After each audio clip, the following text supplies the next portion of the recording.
What if your home wasn't just creaking with age? What if the knocks on the walls weren't pipes or timber, but something keeping a ledger of your every breath?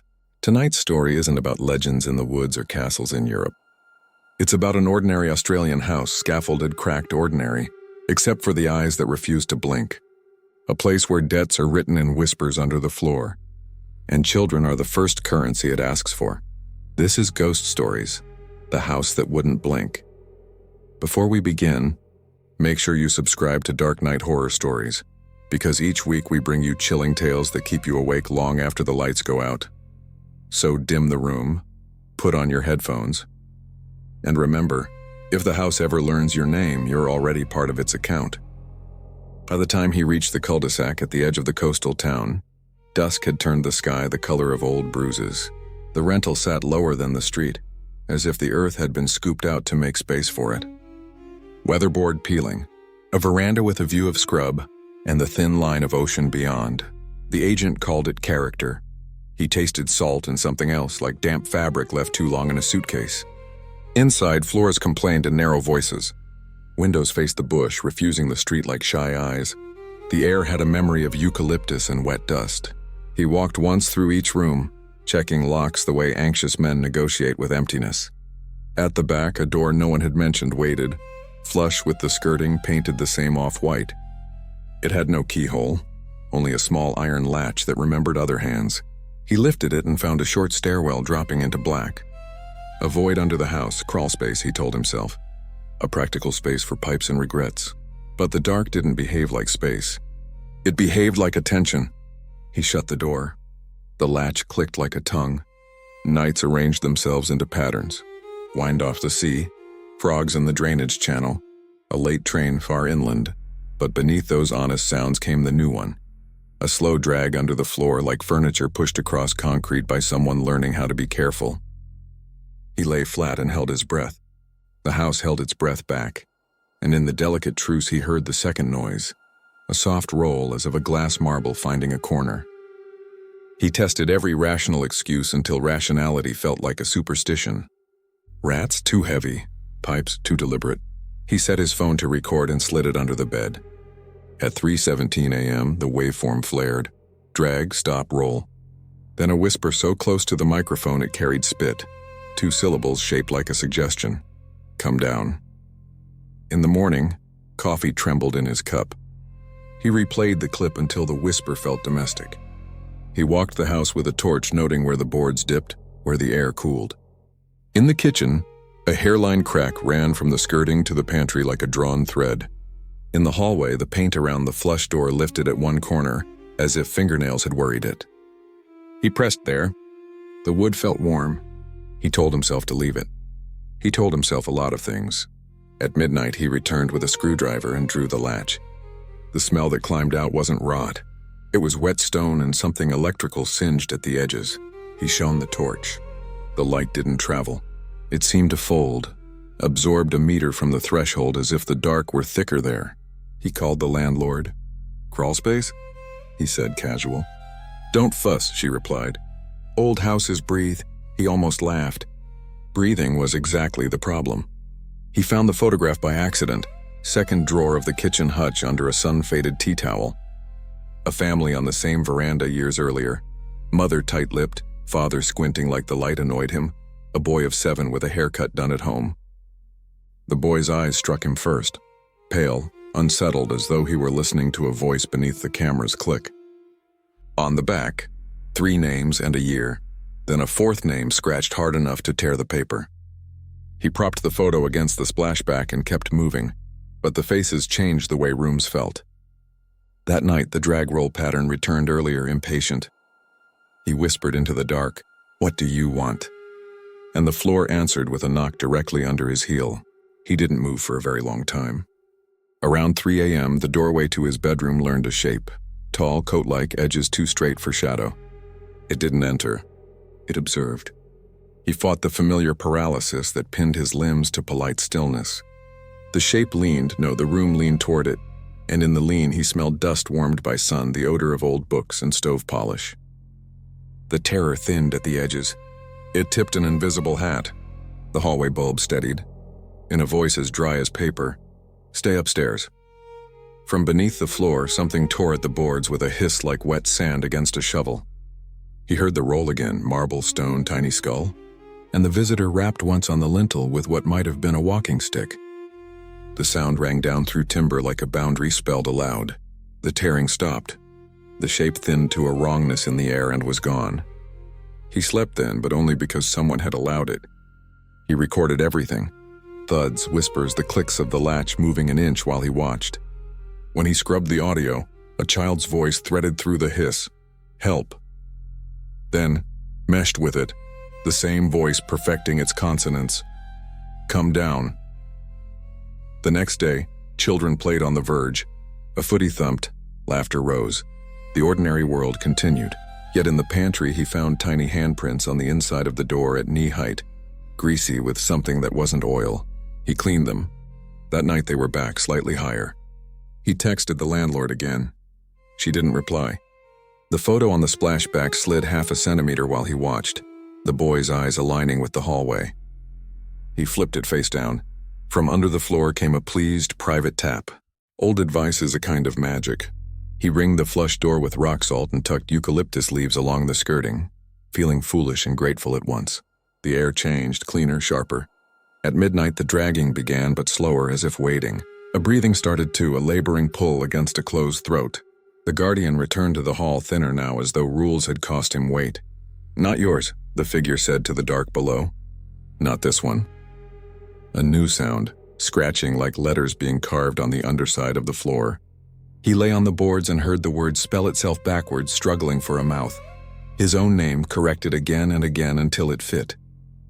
He stood dizzy, and every leaf on the skirting curled brown at the same time. He asked around until a neighbor whispered a number, the auntie who cleans houses. She arrived at sunset, gum leaves in a couliman, eyes bright with the kind of kindness that takes measurements first. She stood in the doorway listening without moving. "Not from here," she said softly. It came across with someone who thought grief was a bargain. It liked small places in old wood. They smudged each room. Smoke moved like a map, revealing hollows where the air pooled wrong. At the flush door, the smoke fell, pouring into the gap as if into a lung. The auntie clicked her tongue. "This one learned you. We'll ask it to unlearn." Beneath their feet a voice whined, not speech but complaint. The guardian appeared at the entrance, hat lifted in respect. "You can go," the auntie told him. "You've done your bit." He shook his head once. He would stay until someone said finished. They began the chanting low. The auntie's voice a river worn into stone. Salt brightened, smoke thickened. The latch lifted a hair by itself as if showing respect. Then the door swung inward on hinges that shouldn't exist, revealing not crawl space but a tight corridor of timber ribs descending. The torch beam went thin and stopped 5 feet in. From the dark, 2 golden points swelled. The auntie threw ash. The points blinked for the first time. The guardian tapped his cane 3 times on the jamb, and with each tap the corridor shortened by a step. "Back," the auntie said, not to him. To the house. To the choices that had let this become normal. Wind shoved up through the opening, salted and wrong. The word that rose wasn't come this time. It was keep. A demand, not an invite. The auntie's final syllable cut the word in half. The lights blew, then steadied, and the door slammed with a sound like a dropped anvil. After, the house felt lighter, as if someone had hauled a soaked mattress into the sun. The auntie packed her leaves and warned him gently. "When we push one thing out, the old sentries go too. Leave water and thanks at the door." That night he slept. He expected a dream of stairs and didn't get one.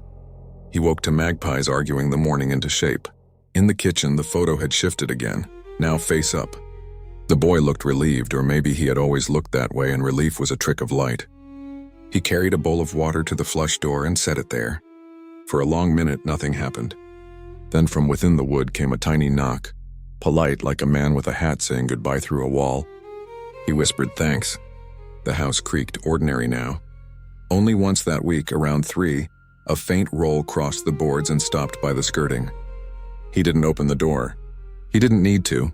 The salt ring had smudged into a pale, meaningless line. Some doors stay closed because you close them. Others because something on the other side has finally learned your name and grown bored of saying it. For weeks the house behaved as if embarrassed by its outburst. He convinced himself the ritual had worked. But silence is its own weight. At night he lay awake, measuring the lack of sound, the stillness that pressed as hard as footsteps. He began to crave even the ordinary groans of timber, anything that would prove the house still breathed. One midnight silence cracked. A single thud came from beneath the floorboards. Not dragging, not rolling, just one deliberate strike. He froze, waiting for more. Nothing. But the water bowl he had left by the door vibrated once, a ripple spreading across the surface before calming. He told himself it was the sea wind. Yet the window was shut. In the morning, the bowl was empty. Not spilled, drained. Days later, he noticed faint scratches on the plaster of his bedroom wall. At first random, then deliberate, 4 parallel lines crossed by a 5th. By the end of the week, they formed crude letters. DAV, and stopped. His chest tightened. He scrubbed the plaster clean, painted over it. The next morning, the marks returned, deeper, picking up where they had left off. ID, his name. He pressed his palm flat to the wall and whispered, "Stop." For a moment, the wall vibrated faintly, like something purring in reply. He pulled back, sick. That night, the guardian did not appear. He wondered if William had left with the elder after all, and what was writing in his absence. A man appeared one afternoon at the back fence, tall, gaunt, wearing a coat despite the heat.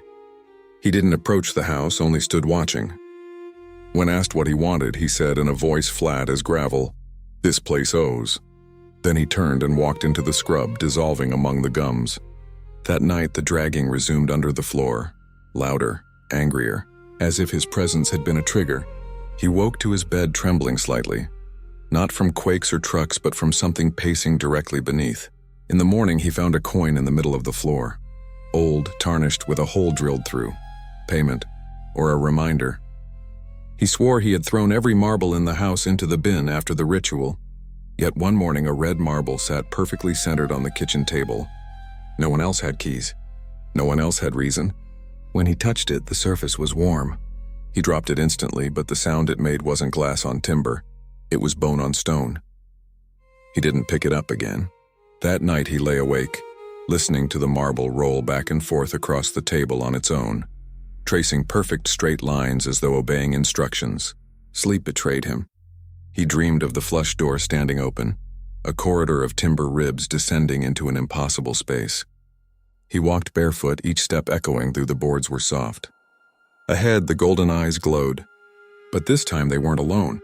Dozens more eyes bloomed into view, stacked along the walls like lamps, watching, blinking out of rhythm. He turned to run, but the corridor had sealed behind him. Only forward existed now.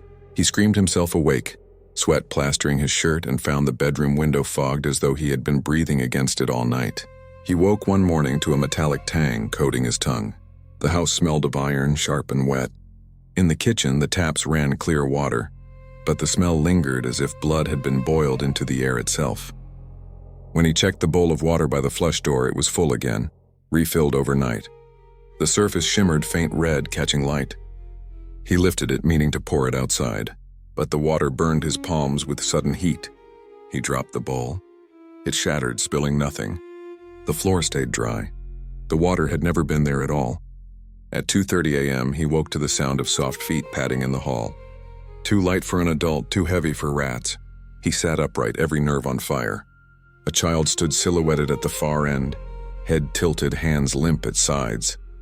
"Who are you?" he whispered.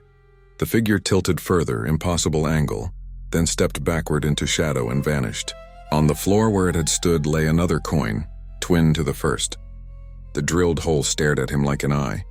He begged aloud for William's return. Nothing. No tap of cane, no dry voice telling him to stay upstairs. The absence was worse than the presence. The golden eyes grew bolder, glowing from the cracks between floorboards. He stuffed rugs along the skirting, but the glow bled through. One night he thought he heard William at last. 3 taps on the wall. Relief flooded him. But then came a laugh. Not William's. The laugh was wet, bubbling, giddy. "Stay downstairs," it mocked, and the rugs caught fire at their edges without flame. He stamped them out, shaking. Whatever had taken William's place was learning jokes. The layout of the rooms began to change. Hallways seemed longer, corners sharper. He reached for the bathroom one night and found only another door that led back to the lounge. Panic rose as he circled 3 times, each loop wronger than the last. Finally, the house relented, spitting him back into his bedroom. On the wall above his bed, new scratches read, "Welcome down."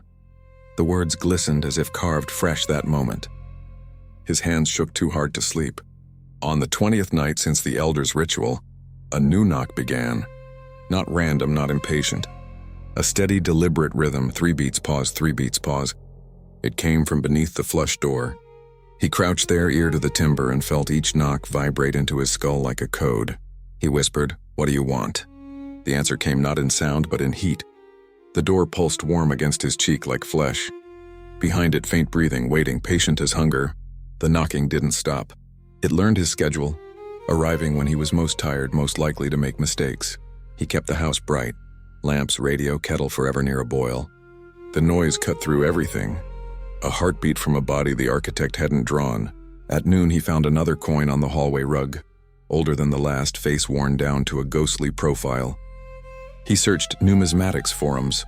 Colonial token, hole drilled for a string, the kind used to mark the dead or pay passage in old superstitions. He set it beside the others on the kitchen bench. Immediately, the red marble rolled from the fruit bowl, bumped each coin in turn, and returned to its bowl as if satisfied the inventory matched. The word owes returned to him, the gaunt man at the fence. Owes what, rent? A promise, a child? He called the landlord again. This time she answered, voice too calm. Everything all right? He asked who lived here before. A pause. Just families, she said. Houses aren't people. He almost laughed. Houses weren't people. They were hungry arrangements. That night, between knocks, he heard a sound like paper being turned. A voice so dry it could have been dust whispered through the gap under the door. Ledger. Another voice. Thicker, settle. The house had books to balance. And he had somehow signed the bottom without seeing the terms. Mrs. Khan from next door caught him at the bins. You keep your lights on all night, she said gently, as if discussing weather. That house? It eats sleep, he stared. She lowered her voice. The boy before you, he used to stand in his window and not blink. His mother aged 10 years in one. Then one day they left at midday, no goodbye. What happened inside? He asked. Her eyes flicked to the blue gums. You don't bring the bush into a house, she said. You don't bring the house into you. Before she turned away, she pressed a string of blue beads into his hand. For the evil eye, she added with a shrug. Or for courage. Sometimes they're the same thing. That night, he hung the beads on the flush door's latch. At 3:14 a.m., 3 knocks came as usual, then a 4th, harder, annoyed. The beads clicked softly like teeth. He decided to end the guessing. He wedged the door open in daylight, tied the latch with rope, and slid on elbow pads like a cowardly spelunker. A torch, a dust mask, gloves. The entrance yawned. Inside, the space was tighter than memory allowed. Timber stumps, spider silk like abandoned harp strings, soil mounded into small dunes. His torch revealed old bottle caps, a spoon, torn newspaper from the 70s. Normal. He crawled further. The air cooled and thickened. His torch halo shrank, edges sucked inward. He found the ribbed corridor again, boards set too close, grain repeating like a pattern printed on a nightmare. His torch sputtered and recovered. Between the ribs, something wet pulsed, receding from the light. He reached to touch the timber. It exhaled. Not metaphor. Air pushed against his hand, smelling of iron and eucalyptus smoke, as if the house had smoked itself from the inside. A thud behind him, rope slipping at the latch. He scrambled backward. The door creaked. A child giggled from nowhere. He burst into the hallway, coughing. The rope held by a prayer. He retied it with 2. He armed himself with a sander and stripped a patch of wall near the flush door, following a hunch older than sleep. Beneath 2 coats of paint lay another layer, dingier than pencil. Letters. A child's height. He misted the plaster and the graphite darkened into legibility.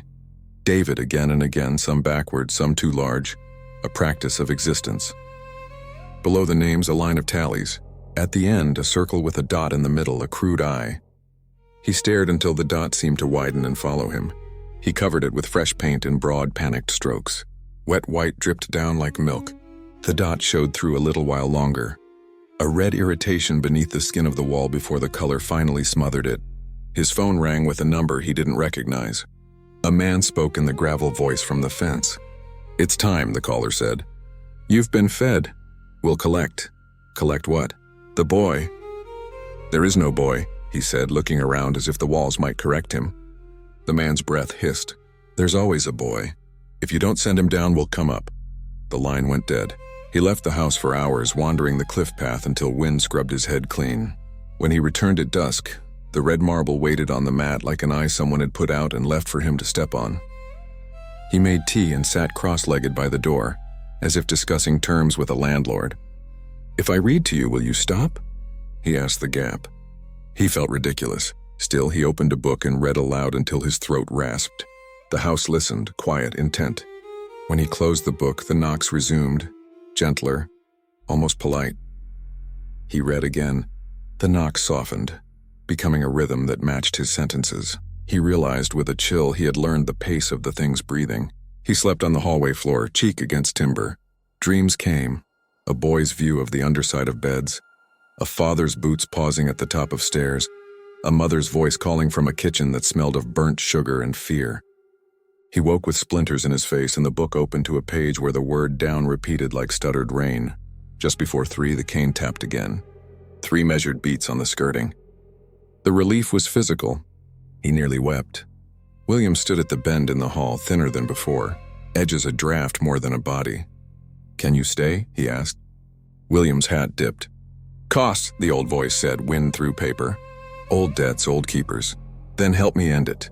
William looked toward the door. "It won't end. It will move." He raised the cane and the wall seemed to step back an inch as if making room for a speech. "But you can choose what moves with it." "Like what?" "Not the boy," William said, and warmth lifted off the word like a warning. "Not again." The cane struck the floor. The boards shivered in obedience.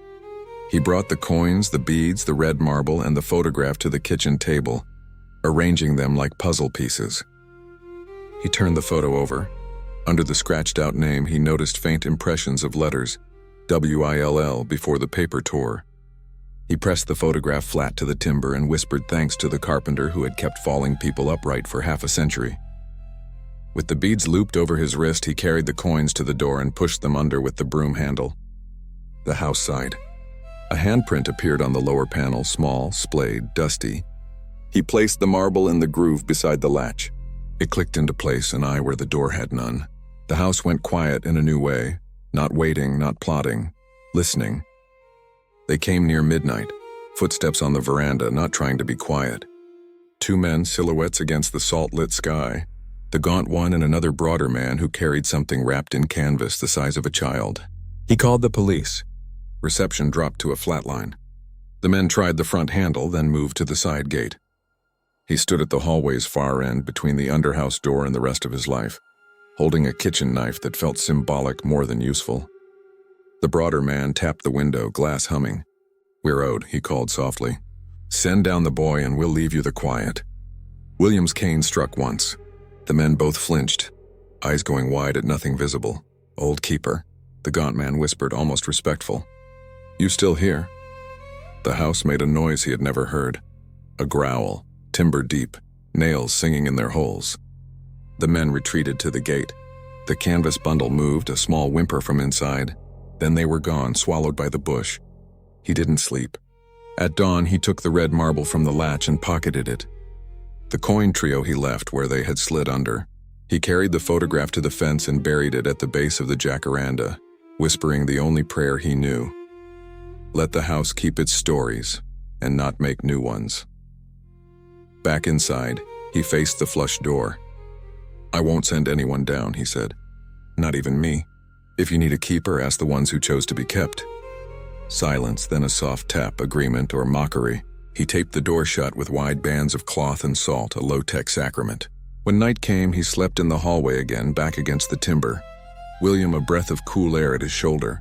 From beneath, faint breathing continued, reduced, restrained, still there. He understood at last. Endings were for people. Houses kept arrangements. He closed his eyes and imagined a ledger stamped paid in stories. Outside, magpies rehearsed the morning. Inside, something learned to wait without speaking. A white ute parked out front at noon. A council inspector in high-vis knocked with the friendly authority of a man used to bad roofs. "We've had complaints about subsidence," he said. glancing past the living room into the hall as if the house had already confessed. He measured the floor's slope, frowned at hairline cracks, tapped a stud, and listened. "There's voiding under here." They shuffled to the flush door. The inspector lifted the latch before being told not to. Air rose, cool, iron-scented. He leaned in with a pen torch and grunted. Weird framing. Someone boxed out a channel. He clucked his tongue. "Could be sinkhole adjacent. I'll need to issue a notice." "Close it, please," he said. The inspector hesitated, then obliged. On the way out, he added, "If the ground's moving, move with it. Don't let it pick for you." The sentence rang like advice from another trade. That night, the house creaked in long, low vowels, as if repeating the inspector's words in a language older than English. He dug the old family photo from the jacaranda soil to check his nerve. The paper should have been damp and ruined. It was clean, edges crisp. Back inside, he set it by the kettle and turned away to rinse a cup. When he looked again, the boy in the picture had shifted a few centimeters left, nearer the veranda's shadow. He blinked hard, left the room, returned. Now the mother's mouth was open, as if mid-word instead of clenched. On the reverse, the scratched-out name had deepened to a gouge that almost carved through. He set the photo under a mixing bowl to pin it in place. The bowl trembled. A soft tick-tick began, something tapping the glass from below. He lifted the bowl. The boy's eyes in the photo looked past the camera down and to the right, as if following a marble's roll-off frame. A storm rolled off the sea, loud and theatrical. Roof gutters overfilled, then righted themselves. Inside, he laid towels under the usual cracks out of habit. But the first drip didn't land there. It fell from the ceiling over the hallway's midpoint, one perfect drop that hit the timber and left a darker circle like an eye dilating. Then another, further along, then a third, describing a path toward the flush door. He touched the drops. They tasted faintly like coins. When he shone his torch up, paint looked unbroken. The rain ticked, forming a dotted line, then stopping all at once like a sentence withheld. Through the door, the breathing grew pleased, as if the house had taught itself irrigation. Sleep took him at the wrong hour. He dreamed the kitchen table had grown legs and walked into the corridor, dragging coins like crumbs. A book lay open where the table had stood, a huge ledger bound in cracked red leather, pages thin as onion skin. Columns held names. Some were ink, some scored into the page as grooves. Beside David were dozens of marks. Tallies, arrows, a stamped word, partial. He flipped backwards. The paper cut his fingertip and the ledger swallowed the blood like ink. At the bottom of a page from decades prior, a new entry wrote itself in tidy capitals. Tenant, 2025, in arrears, breathe. He woke sitting at the actual table, fingertip bleeding into a saucer like a dot of red sealing wax. The coins were arranged into the shape of a downward arrow he did not remember making. At dusk, he stood on the veranda and announced to the empty street, "Take me instead." The sentence left his mouth like a thrown stone and did not come back. Inside, the knocking stopped for the first time in days. A minute later, the gaunt man appeared at the fence as if cued. "That's tidy," he said, voice impressed. "Hard to get volunteers." The broader man waited behind him with the canvas bundle still and wrong. "What happens if I agree? You go down, the house keeps quiet. You make the breathing its own.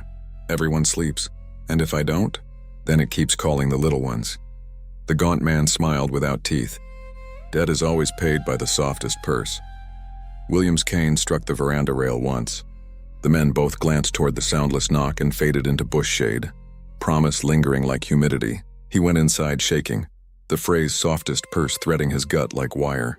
He barricaded the flush door with a bookcase and 2 chairs, not trusting cloth and salt alone. At midnight, the chairs slid aside one at a time without hands. The bookcase drifted an inch, then 2, riding the board grain as if on rails. He lay flat and grabbed the lowest shelf. Splinters entered his palm like signatures. The bookcase stopped, satisfied with the bruise it left in the scuff marks of the floor. Then came the worst sound yet, the latch lifting itself with the patience of a teacher. A breath flowed through the gap, hot this time, smelling like eucalyptus burned to ash. He slammed it shut, salt dust puffing up, and shouted until his throat hurt. The breathing withdrew, amused.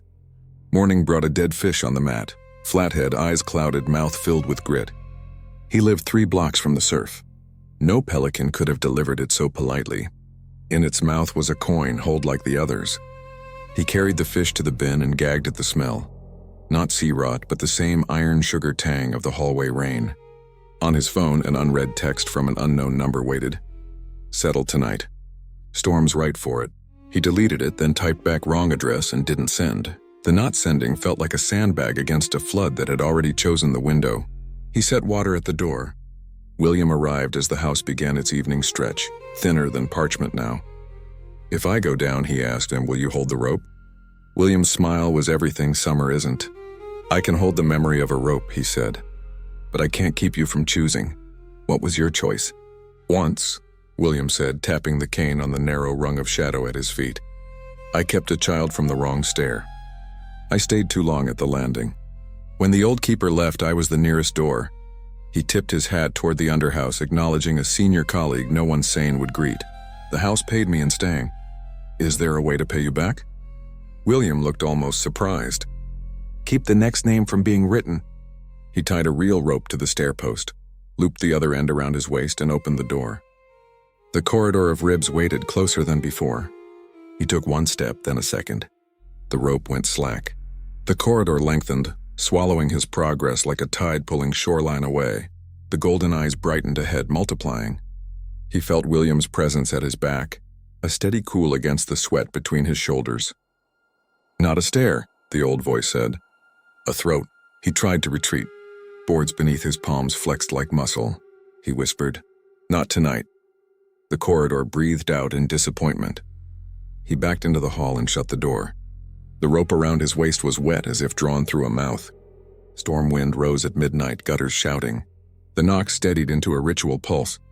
From the toddler's room next door, new tenants visiting for the weekend, came a small cry through thin walls. The boy's mother soothed him. Silence returned.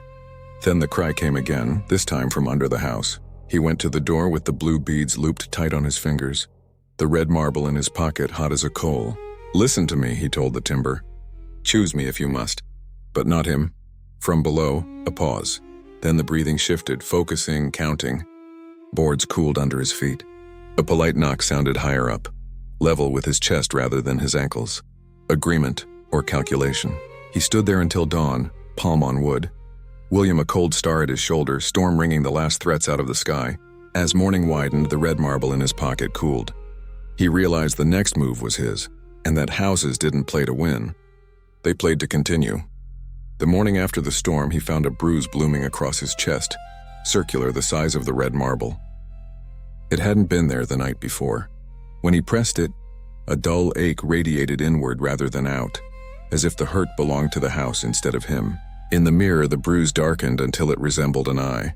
For a moment, he swore it blinked. He covered it with tape, as if skin were drywall that could be patched. When he peeled the tape hours later, the mark had spread faint veins across his collarbone, delicate lines like handwriting he couldn't read. William appeared faintly at the doorway, face grave. It wants to keep account, he said. You're its ledger now. The gaunt man came back to the fence, coat stiff in the midday heat. You've carried the mark, he said, voice almost approving. Makes things simple. I'm not giving you a child. The man shrugged. Debt doesn't ask what you'll give. It collects what balances. He pointed toward the toddler next door, playing in the grass with chalk. Easier if you send him down now. Cheaper in the long run. He gripped the railing, fury choking him. William tapped his cane from the veranda. The gaunt man tipped his hat mockingly and vanished into the scrub. That night, the chalk drawings from the neighbor's yard appeared faintly traced on his own hallway floor. Houses, stick figures, all of them missing their eyes. Water damage spread in a dark bloom across the ceiling above his bed. The shape stretched into a child's outline, arms lifted, mouth open wide. When he blinked, it retracted into ordinary moisture. When he blinked again, the outline returned sharper. That night, drops fell onto his pillow, red-tinged, smelling of iron. He dragged the mattress into the lounge, slept with every light on. The stain grew anyway, following him to the lounge ceiling by morning, now shaped like a face with empty sockets. The house was learning portraits. Until now, whispers belonged to night. But one afternoon, while boiling pasta, a voice rose directly under the tiles. Clear, confident. Tonight. He dropped the pot, water hissing. The sound repeated from the bathroom floor, the laundry, the hallway. Tonight, tonight, tonight. He grabbed his phone, desperate for proof. Playback caught only his own panicked breath and the kettle's hum, but in the silence after, he heard a small knock from the speaker itself. The whisper had learned technology, or perhaps technology had simply joined the chorus. The neighbor's toddler toddled up his steps uninvited at dusk, holding a marble clenched in her fist. Blue, not red. She offered it silently. When he tried to take it, she tightened her grip, eyes going wide as if someone else squeezed through her. Then she whispered in a voice not hers, "We're ready." Her mother called from the yard, breaking the moment. The girl blinked, marble dropping to the deck, rolling in a perfect line to the flush door before stopping dead. He returned it, hands shaking. That night the knocks doubled, insistent. The beads on the latch snapped, scattering across the floor like tiny eyes. He woke to find his bed against a different wall. Furniture had rotated 90 degrees, rug flipped, lamp cord taut in the wrong socket. He staggered into the hall, chairs stacked, photos shifted, salt lines smudged into spirals. The house had rearranged itself overnight like a host setting a new table. When he forced the furniture back, the effort left splinters and sweat. But the next night, the arrangement returned, identical to before. Each piece angled toward the flush door, like pews before an altar. At 3 a.m., the door unlocked without touch and swung wide. The corridor glowed faintly, ribs alive with pulsing veins. The rope he had once tied still lay on the threshold, now wet and slick as if recently chewed. He stood with knife in hand, William's cool presence behind him. "Not yet," William whispered. The corridor pulsed like a throat waiting to swallow. Then the door slammed itself, almost petulant, rattling the walls. He understood it had grown impatient. The next time, the choice would not be his. An envelope arrived without stamp or address, slid under his door. Inside, a sheet of paper handwritten in looping script. Debt settled when the boy descends. At the bottom, a signature he recognized from the old ledger dream. He burned the letter in the sink. The smoke didn't rise. It sank, curling toward the floorboards and seeping through the cracks. Beneath his feet, a chorus of whispers laughed as though reading every word he thought. William appeared one final time, thinner than shadow. "It won't stop," he said. "It never has. The ledger will pass until someone breaks it." "How?" William raised his cane, trembling. "Go down with fire. Fire closes mouths, even timber ones." "Will it close you too?" The guardian's silence was answer enough. His outline flickered like a candle dying. "Choose quick," he murmured and vanished. For the first time, the hallway felt alone. He bought kerosene, matches, a torch, cleared the hall of rugs and furniture.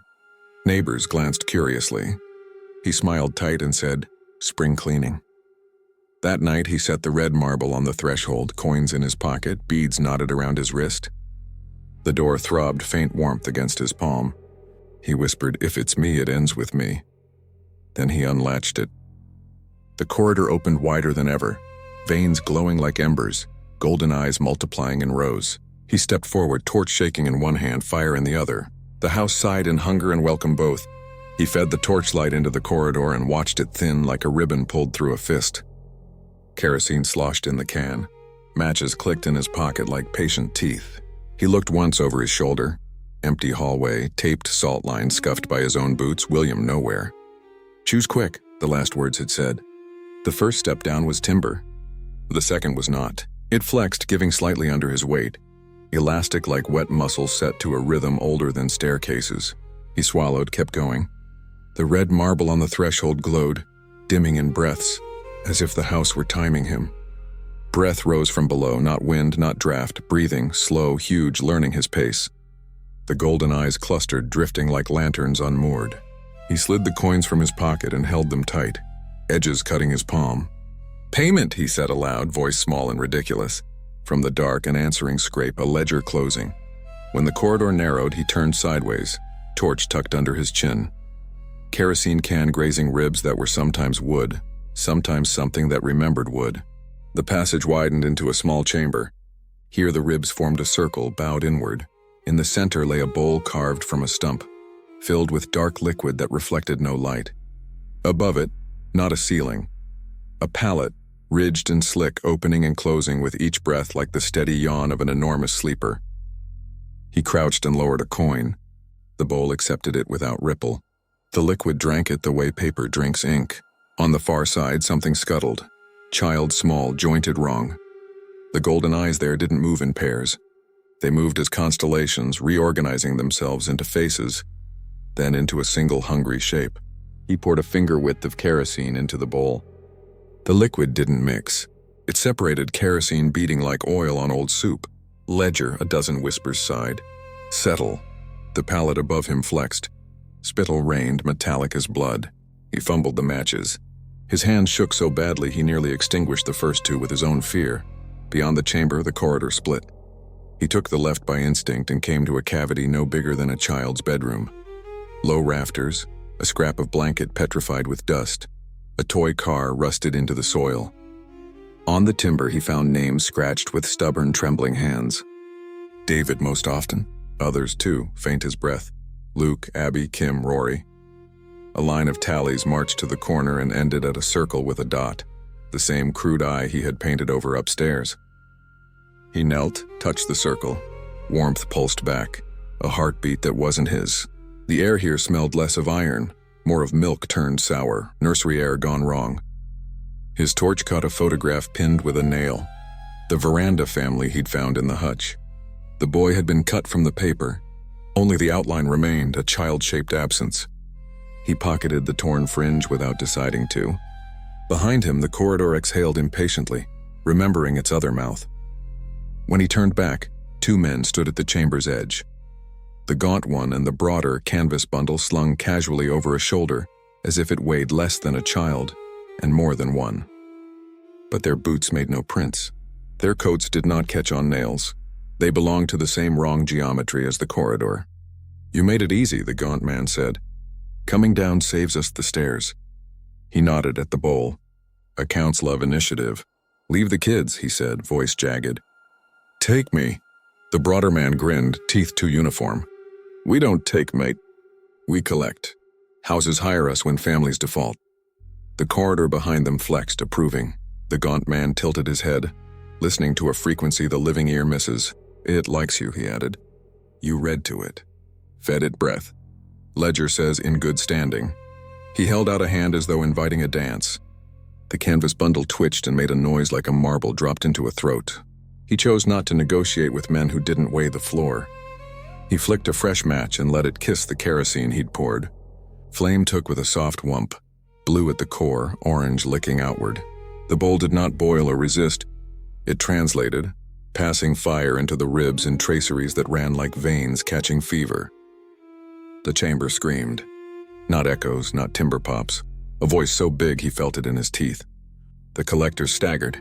The broader one snarled, revealing gums tattooed with minute tally marks.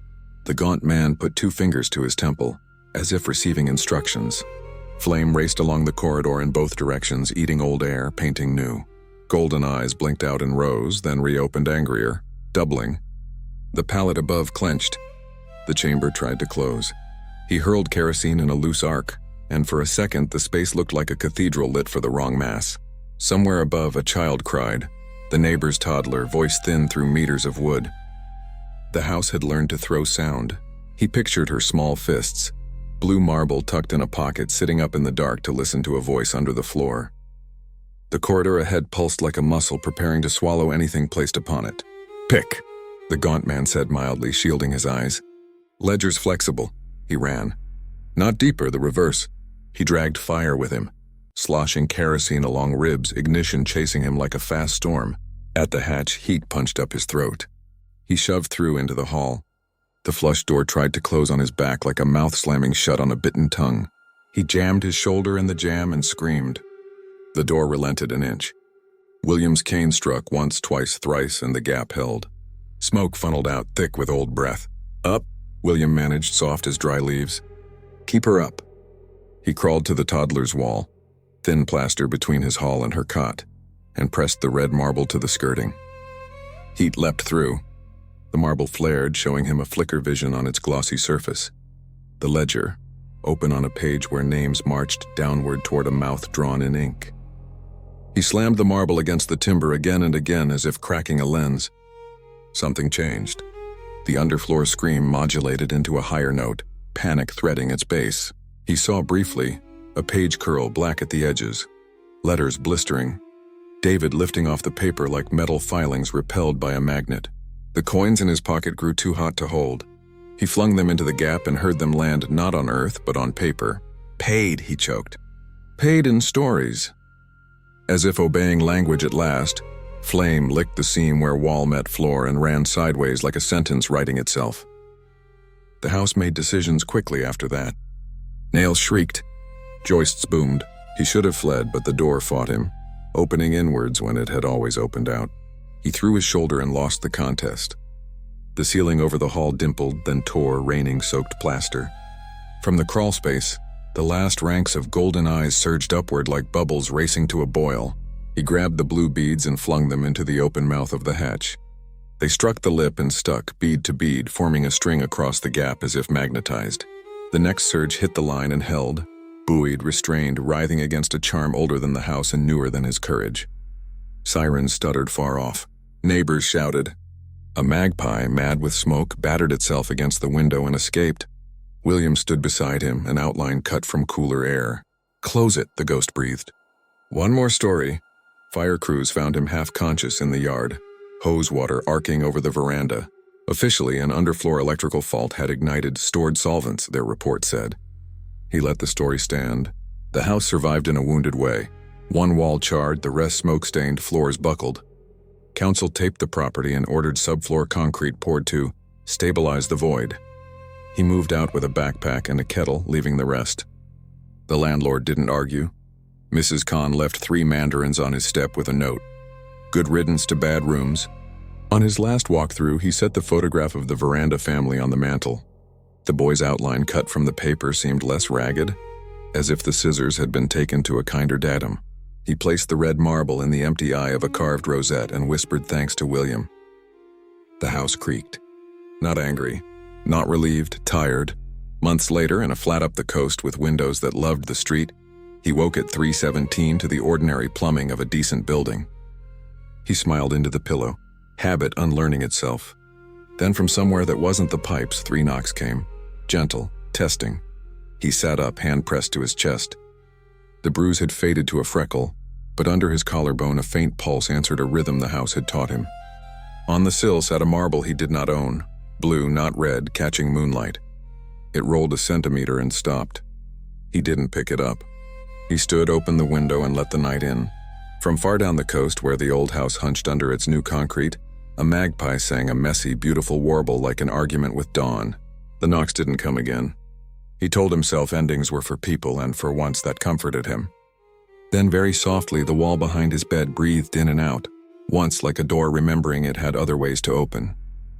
The new flat pretended at normalcy, fresh plaster, neutral carpet, cheap balcony railings that shook when magpies landed. For 2 weeks he told himself the ordinary was enough. Neighbors argued about parking, not debts. Pipes banged, but only with water. He dared to sleep through 3:17. Then came the small changes. A photograph he had pinned to the fridge of a cliff walk sea behind him, tilted 15 degrees overnight. A cupboard door opened, shut, and opened again during breakfast. Harmless, explainable, the way memory sometimes cheats. Yet he knew memory wasn't the only cheater. On the 3rd week, he found the red marble in his shoe. He had left it buried back at the house, charred and sealed. Here it was, glossy, perfect, catching balcony light like it had walked on its own. He carried it to the bin chute. As it fell, he heard it bounce once, twice, thrice, far too slowly for gravity. A polite knock followed from the walls. A man from the unit beneath stopped him in the stairwell. Thin, hair clipped short, smile practiced. "You're the new one," he said. "Strange hours. I work late," he lied. The man's smile didn't shift. Strange knocks, too. His voice was mild, but his eyes lingered. "If you hear one at night, don't answer." Then he walked away, slippers whispering. That evening, he pressed his ear to the floor. A knock came, 3 beats. Then a pause. Then the neighbor's voice floated upward, muffled but distinct. "Ledger runs in every building. Don't think you've left it." Curiosity nod. He visited council records, paid for photocopies of the flat's blueprints. Lines and measurements sprawled across the page. But when he laid them out on his kitchen table, shadows from the overhead light carved shapes the drawing shouldn't allow. A corridor bending under the building, ribs repeating in impossible loops. He closed his eyes. The shapes remained burned against his lids. In the margin, someone had written in pencil decades earlier, "Ledger carried up." The handwriting matched the ledger from his dreams. He folded the plans fast, but the words stayed behind, faintly impressed in the table's varnish. At 3:17, the familiar rhythm began. 3 knocks, pause, 3 knocks. But this time it came not from beneath the floorboards, but from the ceiling. He froze in bed, staring upward at plaster-painted eggshell white. Each knock thudded closer to a beam above his head, as if tracking him. He whispered, "Not here." A pause. Then a new rhythm, spelling letters DAV. He shoved a pillow over his ears. But the pillow throbbed with vibration, the knocks worming through foam until they beat directly against his skull. He screamed into fabric until his throat frayed. The ceiling stayed calm, innocent morning after. Smoke alarm batteries chirped. He stood on a chair to change them, hands full of plastic and copper. Then he saw him, William, faint in the corner, hat tilted, cane absent. "You shouldn't be here," he whispered. William's voice cracked like dry reeds. "Neither should it. You carried it in your breath. I tried to burn it. Fire closes mouths, but ledger ink seeps." The ghost looked thinner than ever, as if stretched across too many debts. His outline flickered. "Keep them above," he said. "That's all that matters." Then he vanished, leaving the smoke alarm silent, reset, its test light blinking green like an eye that would not close. He found the mirror fogged after a cold shower. As he wiped it clear, letters revealed themselves in the condensation, paid in breath. He staggered back, but the letters persisted, etched now into the glass. That night he set the mirror face down on the bathroom floor. At 3:17 he woke to glass breaking. Shards lay in a neat line from bathroom to bedroom, glittering like coins. Each shard reflected golden eyes. He swept them into a bin bag, but one sliver cut his palm. Blood soaked the line, completing words only he could read.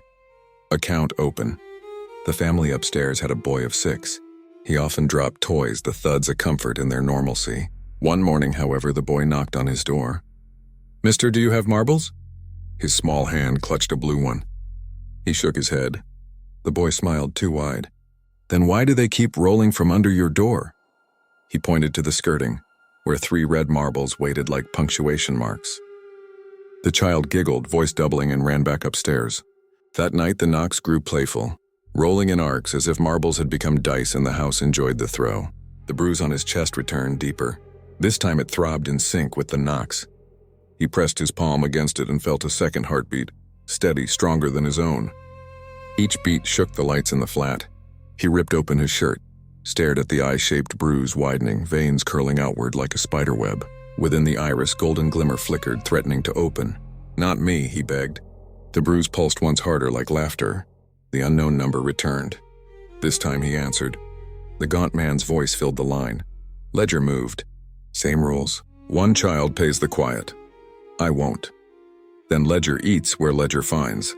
The block's full of children. The call ended. From the stairwell he heard small feet running, then stopping. Silence pressed heavy.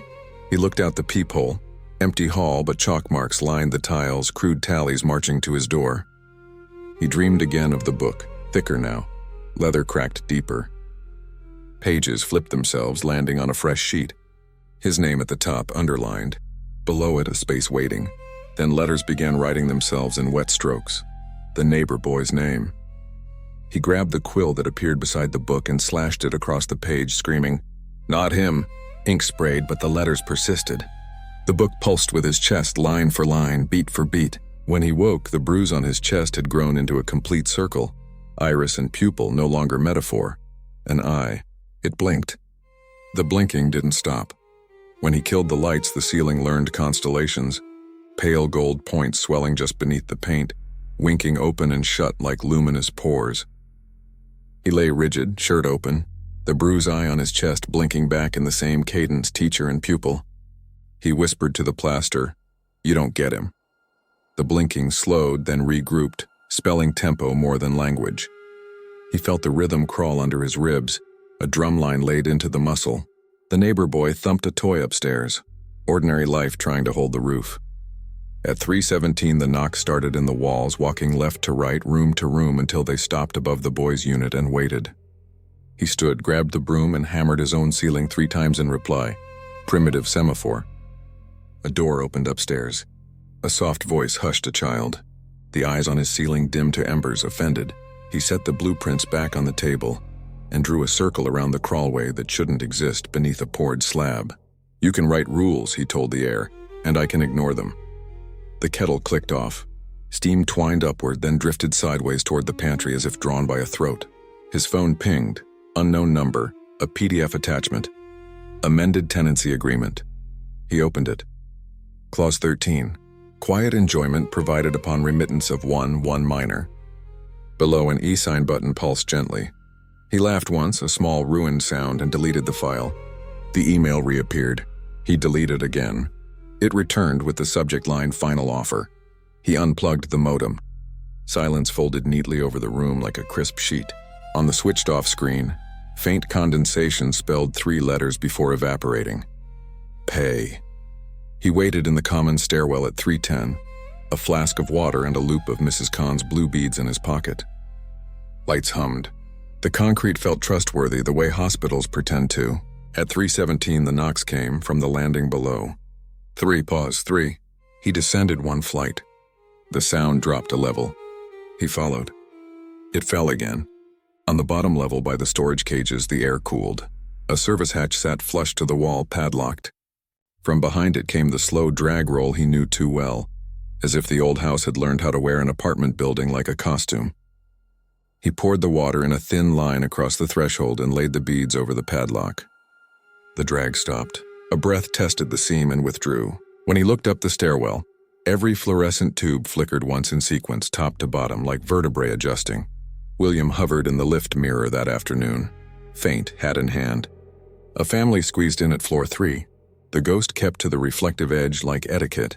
"It's writing you," the old voice murmured, nearly overrun by muzak. "But ink can smudge. How? Stack stories against it. People listening is a kind of salt." The doors opened. The family spilled out, the boy staring at the hat floating where no man stood. William tipped it. "Keep him above ground," he added. "Even if it means watching the ground rise." The doors closed. William thinned to a crease in the mirrored steel. For an instant, the crease looked like a ledger line, staff paper waiting for notes. Then it was only a scratch the strata manager would ignore for months. He bought a small metal fire pit and set it on the balcony, kindling eucalyptus sticks into a modest blaze until the strata rules grew nervous in his head. Smoke threaded upward. Below, the neighbor boy waved a plastic sword and asked, "Campfire?" "Practice," he said. He burned copies, the cursed clause, photocopied ledger pages, his own notes that had begun to repeat words he didn't remember writing. Down, settle, keep. He fed the flames a red marble he had sworn he'd left buried. It popped once and went dull, a bead nothing. When the fire died, a thin line of ash curled on the balcony tiles into a spiral pointing toward his bedroom door. He swept it up. The ash slid under the door anyway, like smoke remembering a path. He cornered the upstairs parents gently. "Do you ever hear?" He mimed knocking and immediately regretted the pantomime. The father smirked. The mother's eyes sharpened. "He's been sleepwalking," she admitted. "Stands at the top of the stairs like he's waiting for someone to count." "Keep water by his bed," he said. "Blue beads if you have them." They traded the glance of sensible people humoring a neighbor. "We'll try that," the mother said. That night he left a note at their door with Mrs. Khan's number. He almost added William in a drawing of a fedora. He didn't. At 3:17 the knocks didn't come. The plaster above his bed bowed instead, as if a great hand pressed from the other side. A hairline crack split and ran, polite as a zipper. From it, breath sighed, cool, coin-scented. He rolled aside as a small lump popped free and landed on his pillow. Not plaster. A perfectly round, wet thing that looked like a peeled grape and moved like a heart. It pulsed twice and tried to wriggle under the pillowcase. He scooped it with the broom and flicked it into a bucket of salt water. The thing thumped once, stilled, and sank. The crack in the ceiling sealed itself 0.5 millimeter, offended. On the bucket's rim, crystals whitened as if something inside them had just learned the word no. He called the number that had harassed him. "My offer stands," he said. Me instead of him. "But I choose the place." The gaunt man chuckled. "Romantic, where?" "The old house. Concrete poured." "Mouth gagged," the voice said, almost bored. "Then under the jacaranda," he said. "You collect where it started." a pause long enough to catalog his fear. "Midnight," the man agreed. "Bring breath." The line died. A wind rose that didn't belong to weather, moving inward along the hall toward his chest. He arrived with the blue beads, the remaining coins, the fire kit, and a thermos of water. Midnight made the suburb hollow. The old house sat scaffolded for repairs, concrete apron sealing its belly. The jacaranda above whispered like gossip. Two men stepped from the dark canvas bundle between them. "Last ledger," the gaunt man said. "One breath for one quiet." He set the coins on the soil, poured water in a ring, and lit the eucalyptus.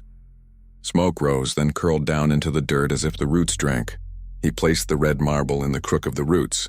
It held like an eye finding a socket. "Me," he said. "Write me and erase him." From the scaffold shadow came a third knock, William's cane or memory doing a favor. The men flinched. "Old keeper has opinions," the broad one sneered. "But the ground signs, not the dead." He unwrapped the bundle. Inside, not a child, but the ledger bound in cracked red, pages fluttering in a wind that hadn't started yet. The wind did start, outward from the circle, as if the ground exhaled for the first time since the pour. The ledger opened to his name, the neighbor boy's beneath, ink still wet. He lifted the blue beads and laid them across the page. The ink bulged and recoiled like a slug tasting salt. He spoke the house back to itself, paid in stories, paid in water, paid in breath. He pressed his palm to the page.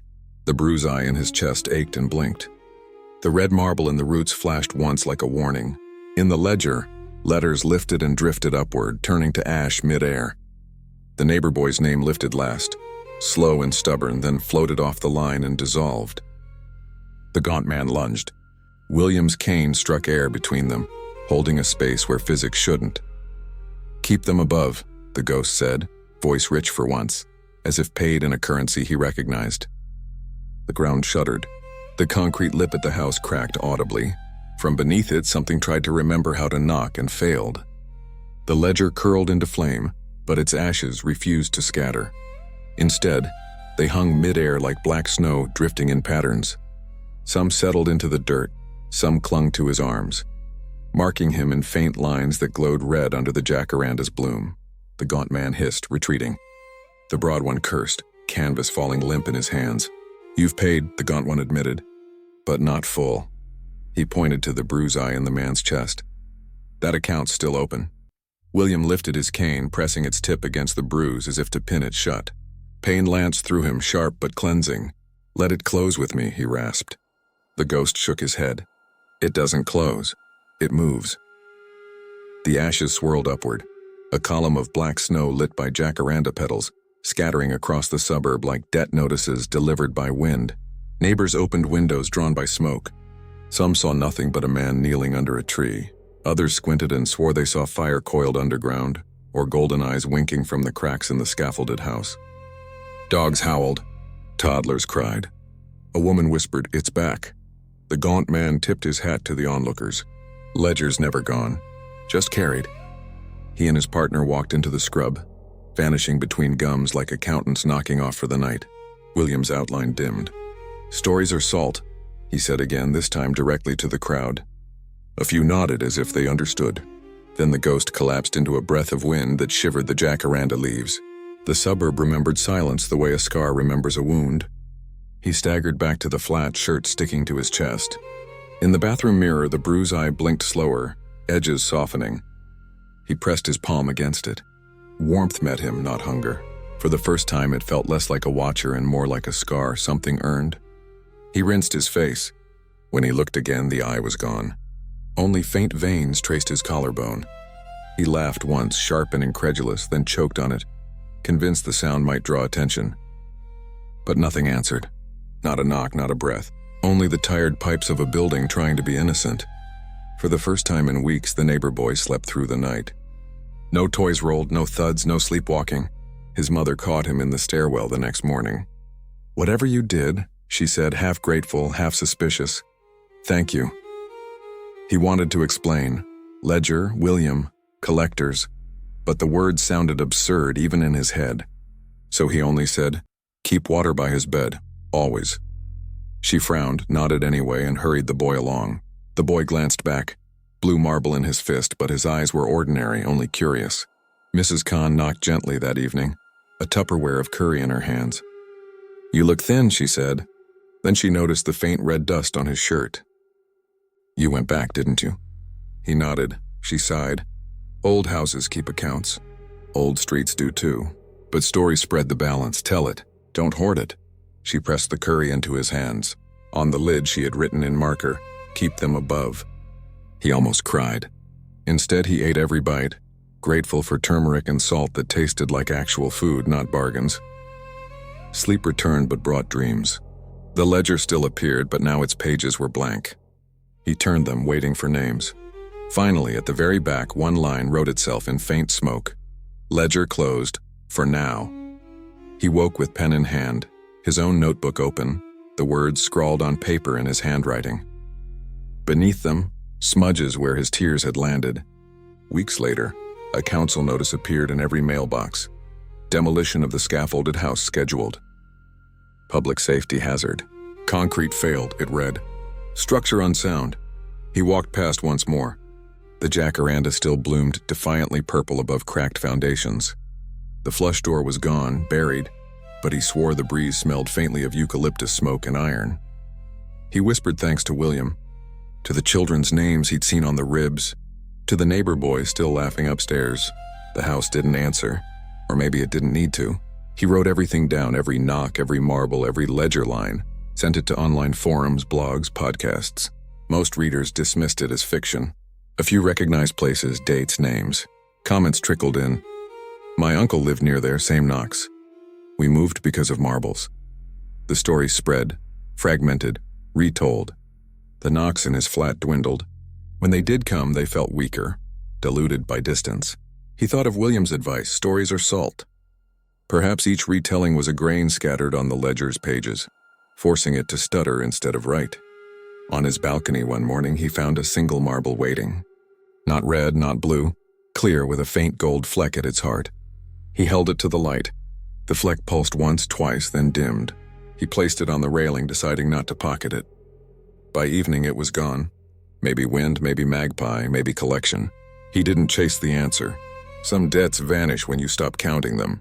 That night, he slept with windows open. Salt bowl by the bed, notebook on the nightstand. At 3:17, he woke, out of habit, not summons. No knocks, no breaths. The ceiling above was plain white. The bruise on his chest had faded to almost nothing. For the first time in years, he allowed himself to close his eyes again without fear. Outside, the jacaranda rustled in a wind that carried no accounts. Inside, the flat exhaled once, timber settling like any honest building. He whispered, "Keep them above," and the silence answered like gratitude. Renovations began upstairs, tradies stomping, plaster dust falling like slow snow. The flat shook benignly with drills and radios. Yet under the racket he caught a rhythm that didn't belong to tools. 3 soft knocks, pause, 3. Far away, like memory practicing. He held his breath until it passed. The toddler upstairs laughed. A nail gun stuttered. Life continued. He placed a bowl of water on the sill and watched the surface for ripples. None came. For the first time he realized he was waiting to be disappointed by the supernatural, proof he no longer lived at its mercy. He started writing letters addressed to Keeper, half prayer, half diary. He described the jacaranda, the ledger, William's hat. He sealed each letter and left it on the communal mail table. By morning, they vanished. No neighbor mentioned mail going missing. The writing helped. The knocks didn't return that week. He dreamed ordinary dreams, parking tickets, rain jackets left on buses. In one dream, a fedora rested on a balustrade, collecting purple petals. He woke smiling before he remembered why that image shouldn't comfort anyone. At the quarterly strata meeting, residents complained about leaks and car spots. He listened, then asked, "Anyone here knocking at 3 a.m.? Laughter, smirks, a few raised hands that dropped quickly. The chair sighed. Old plumbing. Afterward, a cleaner approached. "Some nights the lift stops at every floor with no one there," she whispered. "Like it's taking roll." She handed him a lost and found item, a single blue bead on frayed string. "Yours?" He shook his head, pocketed it anyway. A coastal squall hit.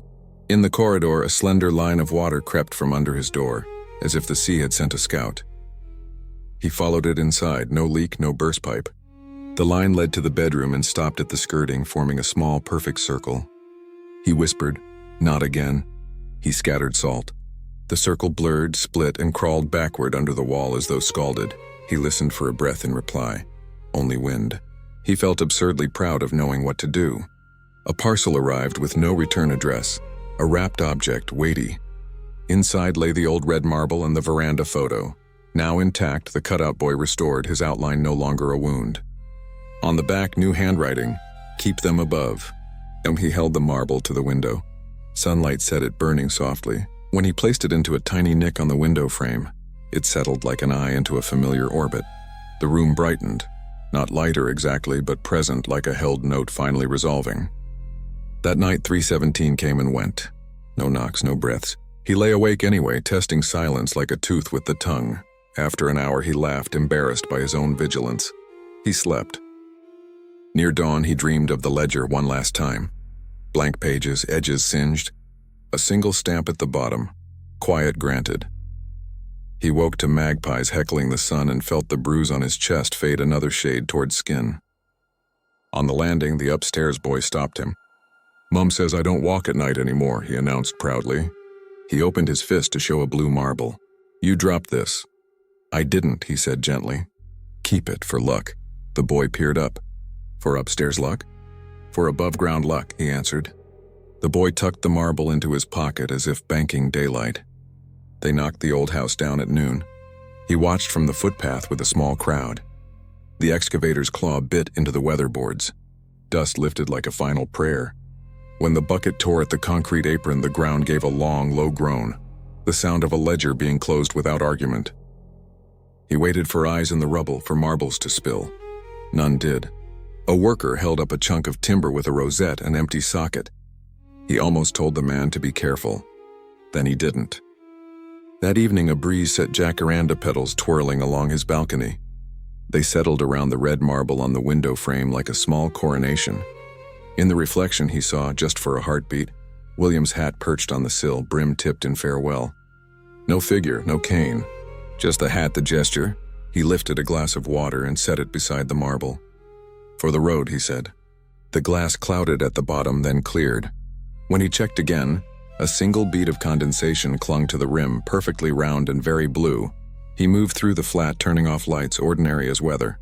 At the bedroom doorway, he paused, hand on the frame, listening to the kind of silence that holds. No knocks, no ledger. The bruise was a memory. He lay down with the window open and the photo on the nightstand. "Keep them above," he said to the quiet, then added softly, "Keep me above, too." In the wall, something like a breath drew in and chose not to exhale. The red marble glimmered once and dimmed content. When sleep took him, it was not a corridor, not a throat. It was a room with a door that stayed closed because he had decided it would. Outside, dawn rehearsed itself on the coast. Inside, a house, new, imperfect, honest, learned how to be home.